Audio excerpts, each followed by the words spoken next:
8월 18일 금요일 새벽 예배를 하나님께 올려드리겠습니다. 잠시 기도하겠습니다. 하나님 아버지 감사합니다. 오늘도 여전히 말씀과 기도로 하루를 시작할 수 있도록 영육간의 강건함을 주셔서 감사합니다. 이 시간 주시는 말씀을 통해 다시 한번 깨닫는 은혜와 함께 주님과 동행하는 복된 삶의 자리가 될 수 있도록 긍휼과 자비를 베풀어 주옵소서. 감사드리며 예수님의 이름으로 기도드립니다. 아멘. 오늘 함께 묵상할 하나님 말씀은 에레미야 22장 10절에서 19절입니다. 에레미야 22장 10절에서 19절입니다. 너희는 죽은 자를 위하여 울지 말며 그를 위하여 애통하지 말고 잡혀간 자를 위하여 슬피 울라. 그는 다시 돌아와 그 고국을 보지 못할 것임이라. 여호와께서 유다 왕 요시아의 아들 곧 그의 아버지 요시아를 이어 왕이 되었다가 이곳에서 나간 살룸에 대하여 이와 같이 말씀하시니라.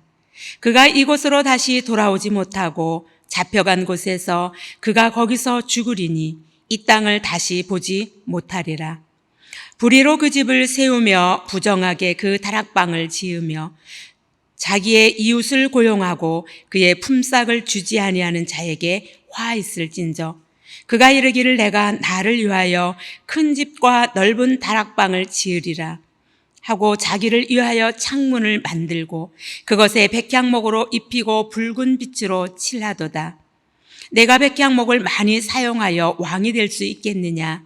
내 아버지가 먹거나 마시지 아니하였으며 정의와 공의를 행하지 아니하였느냐? 그때 그가 형통하였었느니라. 그는 가난한 자와 궁핍한 자를 변호하고 형통하였나니 이것이 나를 알미 아니냐 여호와의 말씀이니라. 그러나 내 눈과 마음은 탐욕과 무죄한 피를 흘림과 압박과 포악을 행하려 할 뿐이니라. 그러므로 여호와께서 유다와 왕 요시아의 아들 여호야김에게 대하여 이와 같이 말씀하시니라. 무리가 그를 위하여 슬프다. 내 형제여 슬프다. 내 자매여 하며 통곡하지 아니할 것이며 그를 위하여 슬프다 주여 슬프다 그 영광이여 하며 통곡하지도 아니할 것이라. 그가 끌려 예루살렘 문 밖에 던져지고 나귀같이 매장함을 당하리라. 아멘. 오늘 본문은 울지 말라라는 명령을 시작으로 두 차례 하지 말라는 금지 명령이 나옵니다. 여기서 먼저 울지 말라는 그 명령에 처음에는 울지 말라이고 다른 하나는 애통하지 말라는 것입니다. 그런데 그들이 울거나 애통할 필요가 없는 대상을 죽은 자로, 장래에서 죽은 자를 위해 곡을 하는 것은 당연한 일이지만 오늘 본문은 그것을 금지하고 있는 것으로 10절 말씀을 함께 읽겠습니다. 너희는 죽은 자를 위하여 울지 말며 그를 위하여 애통하지 말고 잡혀간 자를 위하여 슬피 울라.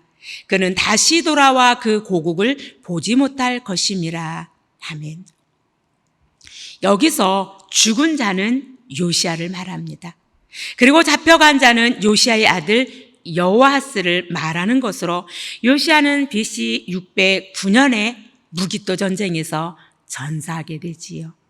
그러므로 죽은 자가 아닌 잡혀간 자, 즉 포로로 끌려간 자를 위해 슬피 울라고 말하고 있는 것으로 포로로 끌려간 여호아스는 다시 돌아오지 못하고 잡혀간 그곳에서 죽게 될 것으로 에레미야는 죽은 자를 위한 통곡이 아니라 잡혀간 여호아스를 위해 통곡하라는 것입니다. 사실 여호아스는 아버지 요시아가 죽자 그 뒤를 이어 왕이 되었지만 왕이 된 지 3개월 만에 애굽으로 끌려갔고 다시 돌아오지 못했습니다. 12절입니다. 잡혀간 곳에서 그가 거기서 죽으리니 이 땅을 다시 보지 못하리라. 그래서 죽은 자가 아닌 포로로 잡혀간 자를 위해 울라라고 말씀했던 것입니다. 이어서 여호야김의 악행으로 압달락 22장 4절과 5절에 유다의 왕들에게 하나님의 말씀대로 준행하면 복을 받을 것이지만 말씀대로 준행하지 않으면 집이 황폐하게 하시겠다는 말씀으로 어제 본문이었던 22장 4절과 5절 말씀을 제가 읽어드리겠습니다. 너희가 참으로 이 말을 준행하면 다윗의 왕위에 앉을 왕들과 신하들과 백성이 병거와 말을 타고 이 집 문으로 들어오게 되리라. 그러나 너희가 이 말을 듣지 아니하면 내가 나를 두고 맹세하노니 이 집이 황폐하리라. 여호와의 말씀이니라. 왕이라는 것은 한 나라를 통치하는 자를 말하지요. 오늘날로 말하면 한 나라를 대표하는 대통령으로 어떤 대통령이 그 나라를 통치하느냐에 따라서 그 나라의 백성들의 운명이 달려있다 해도 과언이 아닐 것입니다. 그러므로 하나님께서는 세우신 진정한 왕이라면 자신을 희생하며 백성들을 위하고 무엇보다 하나님의 뜻대로 나라와 백성들을 이끌어 가야 할 것입니다. 그러나 그들은 두 부류의 왕으로 구분되어집니다. 먼저 한 부류는 하나님께서 원하시는 대로 나라와 백성을 이끌어가는 지도자이고 또 한 부류는 하나님이 원하시는 대로가 아닌 자신의 뜻으로 나라와 백성들을 이끌어가는 지도자입니다. 남유다가 멸망하기 전에 나라가 혼란할 때에 나라를 다스리던 왕들은 하나같이 오늘도 여호아하스와 여호야김이 나오지만 그들은 하나같이 하나님께서 원하시는 삶을 살지 않았습니다. 오늘 우리가 읽은 본문의 표제어에 보면 살룸왕에 대하여 말하다라는 표제어로 두 왕, 즉 살룸과 여호야김, 우리 살룸은 여호아하스와 같은 이름입니다. 이들이 어떠한 삶을 살았는지 잘 보여주고 있는 것으로 남유다의 제17대 왕으로 아버지 요시아의 뒤를 이어 23살의 왕위에 올랐던 넷째 아들, 요시아의 넷째 아들 우리 여호아하스는 3개월 만에 폐위되고 가장 단명한 왕으로 여호와 보시기에 악을 행하다가 부친 요시아의 왕을 전사시킨 애굽의 바로 느고에게 포로로 잡혀가 그곳에서 죽고 왕위는 그의 형 여호야김에게 주어진 것으로 성경은 그를 아버지 요시아의 삶을 본받지 않았다라고 평가하고 있습니다. 이처럼 조상들의 악행을 답습했던 왕으로 아버지 요시아는 하나님께서 보시기에 정직하게 행했던 왕이었고 대대적인 우리가 잘 아는 종교 개혁을 했던 왕입니다. 이렇게 종교 개혁을 통해서 삐뚤어진 영적인 분위기를 쇄신했던 왕이었지요. 그러나 아들 여호아스는 하나님 보시기에와는 정반대로 아버지 요시아의 정책은 이어받았지만 가장 중요한 하나님의 말씀대로 순종하며 살아야 하는 부분에서는 그렇게 살지 못하고 결국 애굽으로 끌려가 거기서 죽음을 맞이하게 되었습니다. 이어서 두 번째 요시아의 두 번째 아들인 여호야김에 대한 말씀으로 13절입니다. 불의로 그 집을 세우며 부정하게 그 다락방을 지으며 자기의 이웃을 고용하고 그의 품삯을 주지 아니하는 자에게 화 있을 진저. 여호야김 삶 또한 한마디로 불의의 삶으로 불의로 그 집을 세우며 부정하게 다락방을 짓고 이웃을 고용하고 품삯을 주지 않는 부정한 일을 행하는 왕이었다라고 또 한 번 기록하고 있습니다. 그렇다면 진정한 왕은 어떤 왕일까요? 최소한 오늘 여호야김 왕과는 반대되는 왕으로 자신보다 남을 위해서 사는 왕, 연약하고 소외되고 관심받지 못하는 자들에게 늘 관심을 가지고 그들의 필요가 무엇인지를 파악하며 그들을 도와주고 보살펴주는 왕일 것입니다. 그러나 여호야김 또한 그러한 삶을 살지 못하고 자기 자신을 위해 살았던 왕으로 14절 말씀도 제가 읽어드리겠습니다. 그가 이르기를 내가 나를 위하여 큰 집과 넓은 다락방을 지으리라 하고 자기를 위하여 창문을 만들고 그것에 백향목으로 입히고 붉은 빛으로 칠하도다. 아멘.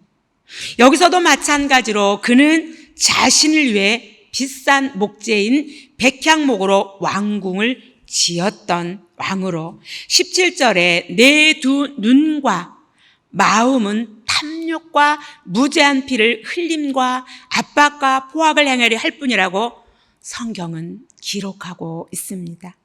우리는 어제 본문인 압달락에서 무죄한 피를 흘리지 말라고 말씀하셨고 또 이방인과 고아와 가부를 압제하지 말고 학대하지 말라고 분명하게 말씀하셨지만 여호야김 삶 또한 이와 반대의 삶으로 정의와 공의를 행하지 않고 불의와 부정을 저질렀던 자로 그 역시 자신의 왕궁을 증축하면서 노동력을 착취함으로 왕권을 남용했으며 백성의 삶이 공공한데도 불구하고 자신의 건축 양식을 애굽의 건축 양식을 따르는 왕의 궁궐을 아주 사치스럽고 화려하기 이를 데 없었던 왕으로 그는 자기 부친 요시야가 정의와 공의를 행함으로 형통하였던 것과는 반대로 탐욕과 압박과 포악을 행하던 왕으로 자기 이웃에 향한 죄의 대가로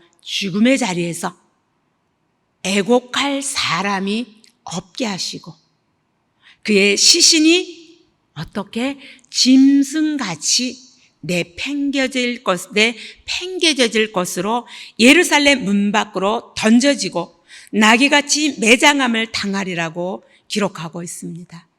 18절과 19절 말씀도 제가 읽겠습니다. 그러므로 여호와께서 유다의 왕 요시야의 아들 여호야김에게 대하여 이와 같이 말씀하시니라.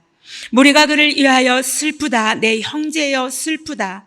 내 자매야 하며 통곡하지 아니할 것이며 그를 위하여 슬프다. 주여 슬프다. 그 영광이여 하며 통곡하지도 아니할 것이라. 그가 끌려 예루살렘 문 밖에 던져지고 나귀같이 매장함을 당하리라. 여호야김의 최후는 19절 말씀 그대로 그가 끌려 예루살렘 문 밖에 던져지고 나귀같이 매장함을 당한다고 기록하고 있는 것으로 살아있을 때는 호화로운 왕궁을 짓고 편안하게 생활을 하였지만 정작 죽은 후에는 제대로 묻히지도 못하고 짐승처럼 취급받게 되는 참으로 안타까운 일로 하나님의 뜻대로 통치하지 않는 당연한 결과입니다. 그러므로 우리는 오늘 말씀을 통해 하나님께서 세우신 왕은 자신의 모든 생각과 뜻을 내려놓고 앞서간 왕들의 올바른 신앙을 따라감으로 하나님의 뜻대로 행하는 왕이 되어야 나라가 평안하고 백성들이 평안하게 살게 된다는 것을 기억하며 무엇보다 위정자들을 위해 더욱 기도해야 할 것입니다. 그리고 오늘 말씀을 통해 지적해 주신 살루만과 여호야김 왕의 잘못된 죄악들이 저와 여러분들에게는 없었는지 돌아보며 혹여나 생각나는 부분이 있다면 하나님 앞에 내려놓고 철저하게 회개하고 용서함을 받아 하나님의 자녀인 성도로서 다시 한번 정의와 공의를 행하는 삶으로 하나님의 마음을 기쁘시게 하는 저와 여러분들의 삶이 될 수 있기를 간절히 소망합니다. 기도하겠습니다. 하나님 아버지 감사합니다. 오늘도 말씀과 기도로 하루를 시작하면서 오늘 주신 말씀을 기억하며 혹여나 삶의 중심과 목적에 하나님이 없고 하나님의 말씀에 순종함이 없었던 지난 날들이 있었다면 주님 용서하여 주시옵소서.